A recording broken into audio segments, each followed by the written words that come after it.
আসসালামু আলাইকুম ওয়া রাহমাতুল্লাহি ওয়া বারাকাতুহু। সবাই খেয়াল করে দেখেন, আমার সাথে যিনি ছিল উনি আমাদের মসজিদের ইমাম সাহেব প্লাস তারাবি পড়াইছিল রোজার মাসে। তারপরে জানতে পারলাম উনি একজন ছাত্র মানুষ।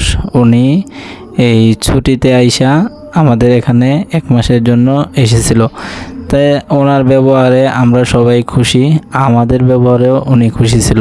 ওনাকে দাওয়াত রাখছিলাম যে বর্ষাকালে আমাদের এলাকায় আসার জন্য, এমনকি একটু ঘোরাঘুরি করবার জন্যে।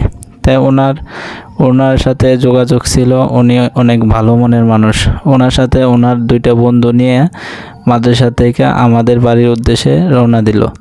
আমরাও ওনাকে নিয়ে আমাদের এলাকাটা ঘুরিয়ে দেখালাম, আর ওনাদেরকে নিয়ে নিকলি, হাওর, এমনকি অষ্টগ্রাম ঘুরিয়ে নিয়ে আসলাম।